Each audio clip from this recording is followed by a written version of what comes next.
This is Beyond. I am JC. One breath to the abyss. Free immersion, free diving. Experience at the frontier of human body. A dialogue with British national freediving record holding Ruth Osborne. There are very few sports where the greatest strength is calmness. Freediving is one of them. With a single breath, divers descend deep and deeper than 80, 90, sometimes even 100 meters into the ocean. No tanks, no artificial air, just the human body adapting to pressure, silence, and the instinct to breathe. Today, we explore what happens at the edge of that instinct, at the frontier of the human mind and body, from the perspective of a competitive free diving athlete with British free immersion depth record holder, free diver Ruth Osborne. Who is Ruth? What a question. What a question to start with. Who is Ruth Osborne? I mean, I could sit with this for a long time and probably come up with different answers in different reflections of this question. Would you like deeper than freediver, ocean advocate, swimmer, yogi? I let you freestyle. Whoa, my goodness. Explorer of the physical and mental capacities of this body, of which I experience life in for now, and through which freediving is, I think, the ultimate exploration of body and mind, and body and mind and water, and how I am in that element of water. And for sure it's my element. I was lucky that my parents took me swimming since I was very little, and I loved it. I loved being in the water, so I swam through my childhood. And I didn't come to freediving until quite late. It was 2015, so my late 30s, when I came to freediving. But I'd always swum, and as an adult was a master swimmer. And in Ibiza, where you are now, I started open water swimming, so I had that exploration of how it is to be a swimmer in open water, because it's so very different to being a swimmer in the swimming pool. And then in my early 30s was curious for surfing, which I love. And that's a whole other experience of being in the water and being in the elements with surfing. And then finally, although I knew about freediving for quite a while, I came to freediving as another way of exploring and I guess understanding who I am and who I am in the water, and how I experience myself in the water. Thank you, Ruth. That's very interesting. You know, when you mentioned the age at which you started to freedive, can I say that freediving has no age? It would, yeah. But I also think nothing has an age. Well, like really, truly. There is some extreme sports which have age, believe me. If I would go with 40 or 50 into MMA or other things, it would be a big difference. You know, yes. I think there's another element, which is this calmness, and which you mentioned. So I'm very astonished about that. What you mentioned about age and freediving. I always thought that the younger the better, but it doesn't seem to be that. No.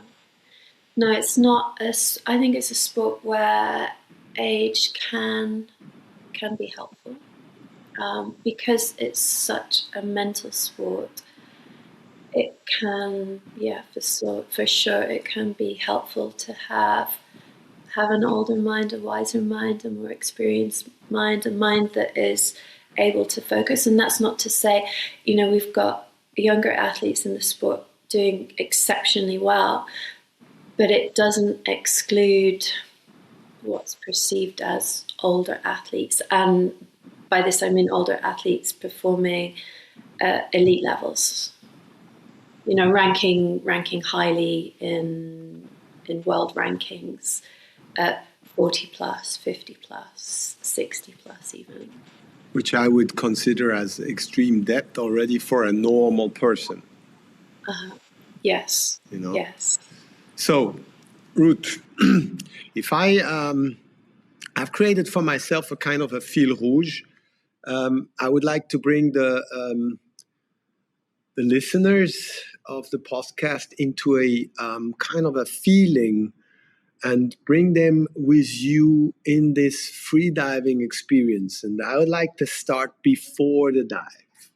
So, if I want to start with the moment before the dive, you're floating on the surface during the competition typically, and judges are watching, even people, or I don't exactly know how that ambient is, but all of a sudden you see this rope, and then the rope disappears into the blue. It's nothing, and nothing you can see from the surface. You just see it disappear.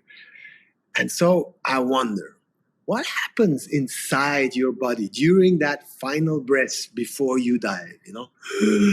What are you doing? Bring the listeners with you.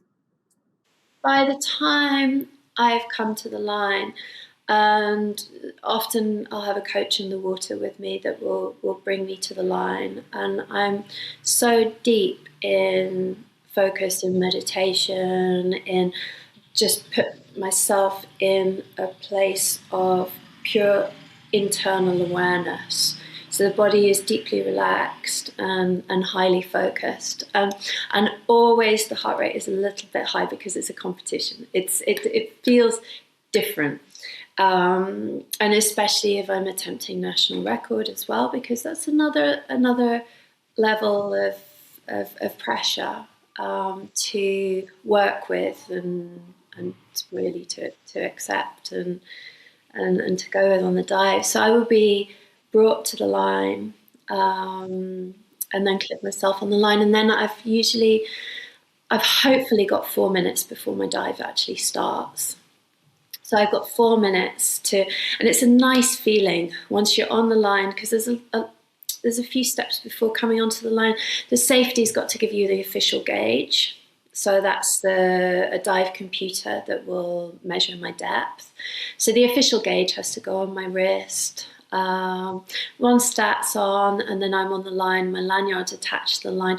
Then I can switch into, all the steps are done. I'm there, and I use those minutes before the dive to really, really focus in on me, to understand what's happening, how the body's feeling, how the mind is feeling, to, work with any flickers of doubt, fear, excitement, to try and keep the emotions just steady and calm. And a lot of freedivers will have a set routine that they do. I have a flexible routine because I'm always different when I come to the line.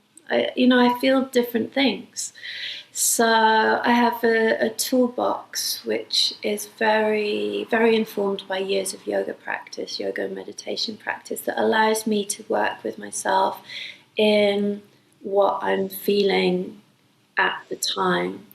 More often than not, I'm doing a body scan and a relaxation, focusing to relax the toes, the feet, the legs, the shoulders, noticing if I'm like this and if the shoulders are up, noticing perhaps if there's a frown there, if my face isn't relaxed, if the jaw is tense, and just bringing in really, really deep relaxation in the final moments of the dive. And then all of my awareness is within. So I'm whatever is going on externally, it feels so far away. I'm a little bit disappointed because I've expected a kind of a very super advanced technique, but what it sounds like a easy Buddhistic self-awareness kind of thing which you apply before an 80 meters dive. Wow. I'm going to try that then. This is my process. So, I mean, if you speak with other freedivers, everything that I tell you here is how I experience it and the tools that I use. And I think because I've got many years practice in meditation and yoga, that's what really helps me. That's how I'm able to calm the mind, calm the body, and really get myself into a place that is happy for the dive. And I usually try and bring joy into that preparation as well. Sometimes gratitude comes up, but often to that I'm grateful and that I'm happy to be doing this dive. Okay, so you bring spirituality, meditation, self-awareness into the game, and then you go. For me, very much so. Okay. Yes. And then there's a countdown. So if the listeners want to know, I don't choose when I go. I have 30 seconds after the official top. So I have a countdown as soon as I come to the line. I have 4 minutes, then I have 3 minutes, and I have 2 minutes, then I have 1 minute 30, 1 minute, and the times are counted down for me. 30 seconds, 20 seconds, 10 seconds, 10, 9, 8, 7, 6, official top. And I've got 30 seconds to start my dive. So my airway has to go under the water on the count of 30 at the very latest. Otherwise the dive is void. So that gives another little pressure that the dive has to start within that window as well. If I'm now continuing and I'm not going in because I have a lot of questions which pop up into my mind, because when we talk about your state, I was even thinking about what is the effect of the waters which you are swimming or diving into, and what happened in the water when the water has some memories and whatever happens down there. But I'm not going into that now. This is maybe for another episode, because I'm very interested about all the vibration side on the resonance which happens there, and the traveling and the sound traveling, which is traveling faster on the water, and when your body is even in the water. But let's go back to the experience. You've took your breath, go down, and we go to the descent. The first part of the dive is active, as far as I read about this. So you pull yourself down to the rope, and then apparently around 40 meters, all of a sudden something changes. The divers, which I read and people I talked to, they say they enter in a kind of a free fall, something where you can stop pulling, and the ocean kind of takes you deeper. Can you, tell us what that moment feels like? Yeah, I love free fall. This is why I dive deep. Free fall is incredible. So yeah, what's happening is on the surface we're positively buoyant, and as we start to descend, the pressure of the water is compressing all of the air spaces, so the airspace in my wetsuit and also the airspace within me. So we become less and less buoyant as we go down. And we then pass a point of neutral buoyancy, which is dependent on the thickness of wetsuit I'm wearing and the amount of weight that I'm wearing. So it's not a fixed point. It's not like I say neutral is 20 meters. So usually I'm set up to dive on deep free immersion with my neutral buoyancy at 12 meters. Even after, let's say, 15 meters, I would start to, after 12 meters, I start to sink. But after, a few meters more, I start to sink faster and faster and faster. So it becomes less effort. You're picking up a little bit of speed. And then the deeper you go, the faster you go and the more you sink. So I start free fall at 40 meters, which some people prefer to start free fall earlier. I like it a little bit deeper. I like the speed of which my free fall is at 40 meters deep. So from 40 to say 80 meters, I'm in free fall, which means I'm not moving. I'm in a hydrodynamic, relaxed position, and I'm dropping into the ocean and picking up speed as I go down. And it's incredible. So that's your magic moment. Can we say that? The free fall is the magic moment of Ruth Osborne. Yeah, I love it. I absolutely love it. But all of it's magic, because the different elements of the dive require something different. They're asking something different of me. So even when we get to the bottom, so I have an alarm set. I have alarms set on the descent to tell me to do different things at different times of the dive. So when you say you have an alarm, you have a time alarm or the pressure alarm, or what kind of alarm? A depth alarm. A depth alarm. So I have a dive computer, a gauge in my hood, so I can gauge alarms, and it will go off at certain times in the dive to tell me to do different things. And the last one on the descent is a turn alarm, so about 5 meters before the bottom of the line. The other part is that bottom turn, where people say, okay, so that means that you fixed it before. When you want to have a record, you chase that record, or you chase that distance, and then you set that bottom. And at that specific bottom turn, there's a kind of a small plate you mentioned, and you have to grab something, a tag I've read, to prove the depth. Yes. And suddenly, I think it's a bit outdated. We have gauges, but this is there's a tag. So there is a circular plate so I'm doing 18 meters dive. There's a plate at 18 meters with tags attached to it. 1 meter above that, there's a ball, a stopper. So, and I have a carabiner that attaches me to the line.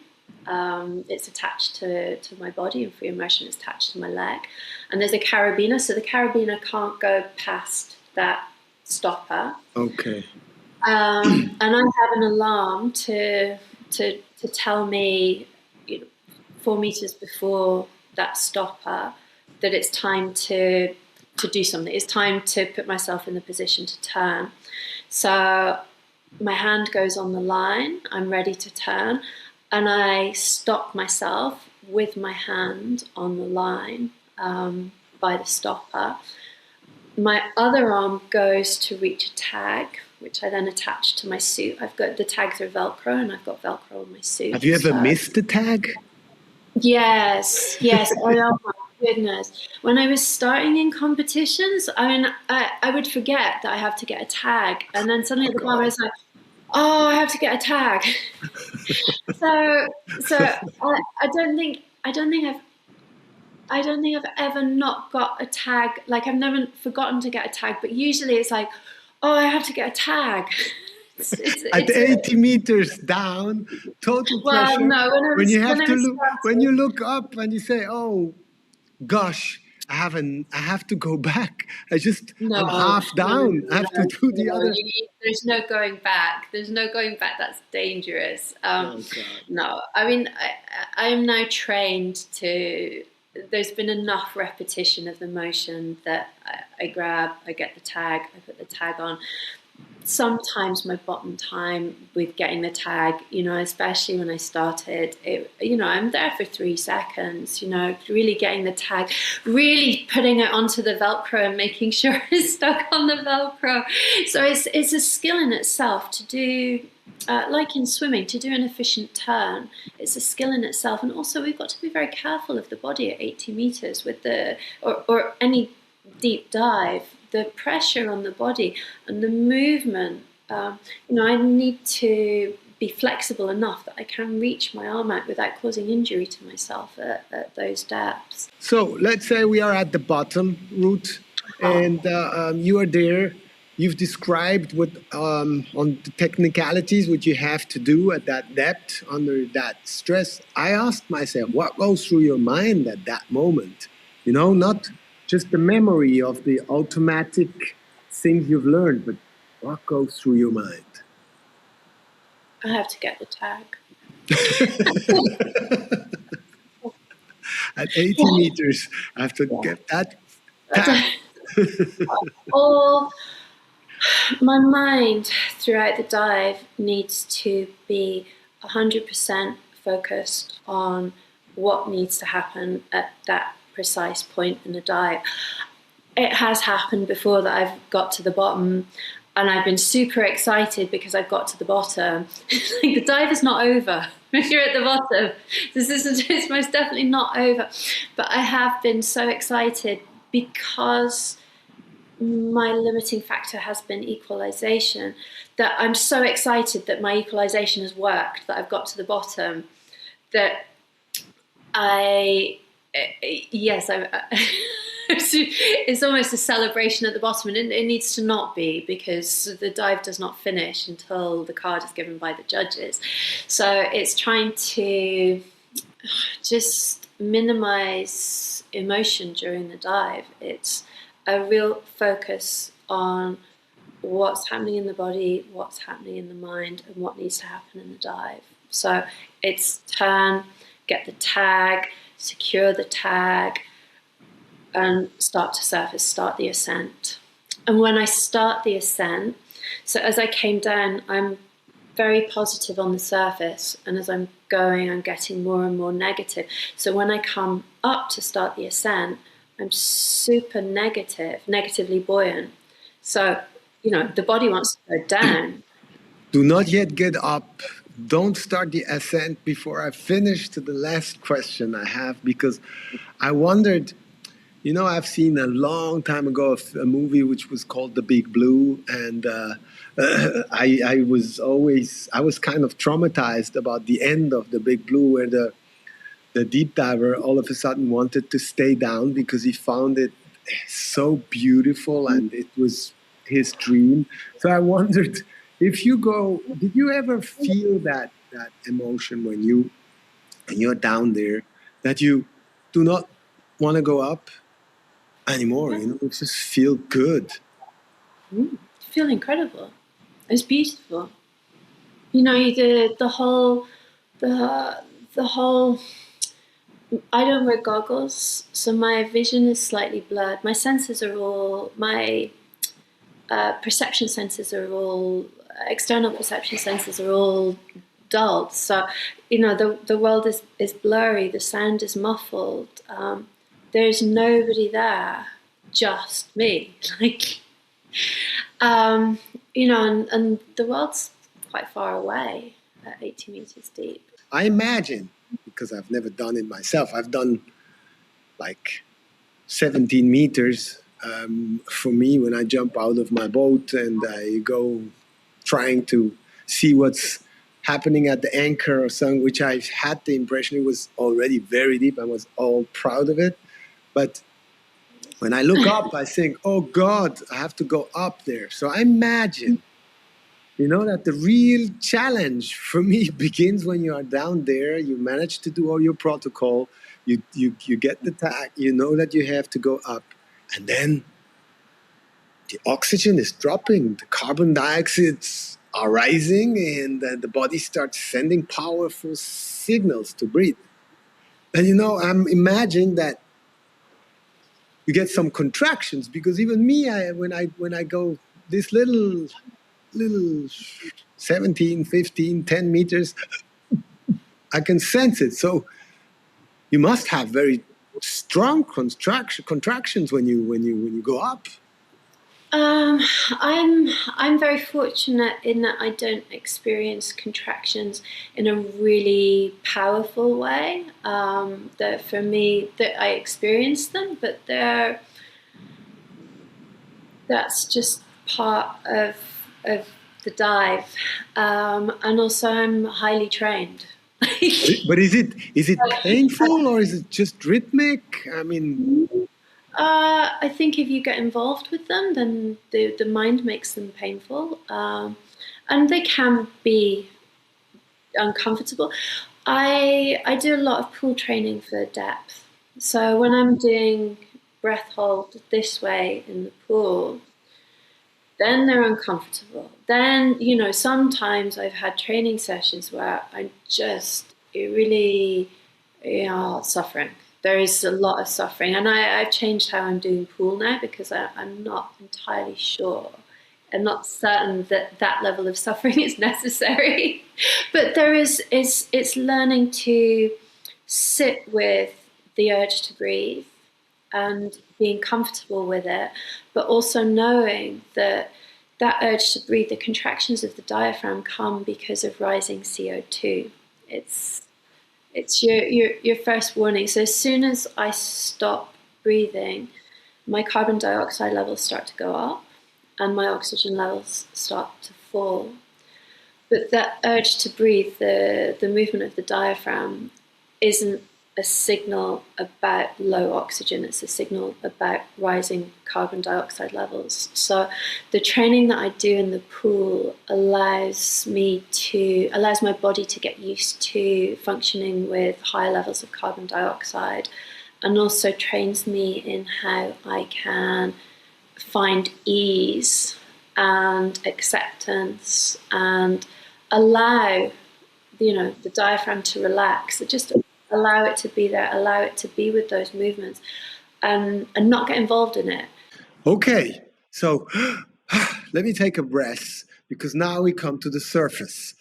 The surface appears. Ruth takes the first breath. But the dive isn't finished. You apparently, as I read, you have to complete all kind of protocols, and because of for the judges. And yeah, can you describe these protocols and how important is it for the competition? Yeah. So I surface and take my first breath. The most important thing when I surface is, of course, for me to breathe, is for me to do recovery breaths, which are big, deep, diaphragmatic breaths that I hook, that I hold in for a brief second, and then quickly exhale, breathe again, breathe again, breathe again, breathe again. I want to get oxygen back in the body as quickly as I can. I have to take any facial equipment off. So I wear a nose clip, I don't wear goggles. And usually I remove the nose clip at 5 meters underneath the water. So I have an alarm at 6 meters to tell me I'm near the surface. So I've already taken my nose clip off. That's the first part of the protocol in AIDA freediving. The second part of the protocol in AIDA is I have to make an OK sign like this. So, and the thumb and the finger have to be touching like this. It's got to be like this. And I've got to say, I'm okay, or I am okay. And this is the AIDA protocol. That has to be done in 15 seconds. I've also got to I've got to be conscious. I cannot pass out. If I black out, that's it. The dive is void. So I've got to be conscious, but I've also got to keep my airways out of the water. And in CMAS, also, I'm not allowed to touch the back of my head to the water. So I can't, if I fall back and my head touches the water, then it's out. So basically, I want to keep myself up nice and high on the line, keep my lips out of the water, and then finish a lot of things to remember after such a dive. Yeah, but also they're drilled in. But with low oxygen levels, they can get confused, which is why the protocol is there. It's like your oxygen levels have to still be enough that, or you've trained well enough that you can still do the protocol with really low levels of oxygen. But is it once you come up after the protocol, is it a relief, or like a joy? What's the sensation you feel when you manage to do well? Apart, let's say, obviously, if you didn't manage to go to the depth you wanted, but you're still up. But if you manage to go to the depth you wanted, you feel like just joy, or that you're still alive, or is that always a challenge? Is always a moment of gratitude? I'm always a bit startled, to be honest, when I surface, regardless, because I've gone so deep within myself, and I not just for the dive itself, but in the preparation for it and the focus for it, that to have with so much of the attention within, and quiet and calm, and then suddenly you surface and the judges staring at you, the safeties are staring at you, because they have to, because they're watching. If anything goes wrong, if I black out, then they're there to catch me. The judges are watching. Have you ever blacked out? A handful of times. I've only ever had one blackout underwater, and it was in training, and then a handful of times on the surface. And mostly because my dealing with hypoxia, my ability to function with low oxygen levels, it's quite fun. I needed to do more training with low oxygen levels, because the feeling with low oxygen, I guess it's a little bit like being drunk. It's a great feeling. It's really, so I usually just come up and giggle and then black out. It's like, it's just not a professional athlete way to do something I'm trying to work on. They've always been when I've done no fins. So no fins is a modified breaststroke, and it's quite common.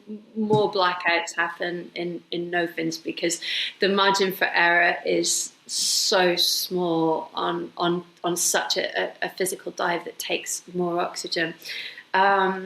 But yeah, it's having presence of mind and having the control, even with low oxygen levels, to do the protocol correctly, breathe properly, replenish the oxygen levels, not just giggle. Yeah, but always, for me, you're like playing with that frontier of breaths and oxygen levels, and because from the outside, if you look, freediving looks pretty extreme on the depths, but many divers I read describe it as a kind of a peaceful thing. But it's a peaceful thing, but still you're constantly at that frontier which you could black out. Yes, and it shouldn't be part of my view on it. It's something that occasionally might happen. It's part of, like, if you cycle, there might be a crash. You might fall off your bike. In Formula One, there might be a crash. It doesn't, and it shouldn't happen all the time. It shouldn't be. If you're blacking out regularly in your training and in your competition dives, you're doing something wrong with your training program. But if we take all this into consideration, why do freedivers go always deeper? Do you think it's just adrenaline, it's the competition, or is it something deeper? why do people climb Everest? Why do we want to dive deep? I can only answer for myself. It's curiosity. I love diving. I love the feeling of diving deep, and it's the deeper I've got, the more profound the feeling, both physically and mentally. And I love who I've become in the process of deep diving. I like what I have learned of myself.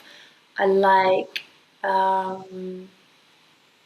who I am as a freediver. So that brings me to the question I had. What have you learned about yourself through this? I mean, you say what have you learned? How have you changed? It's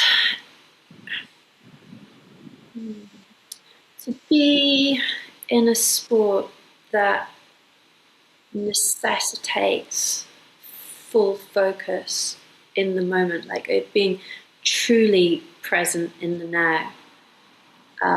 Because if I am not present in what's happening right now, I put myself at danger, I put myself at risk. And if I put myself at risk, then I'm also putting the team that's around me at risk as well.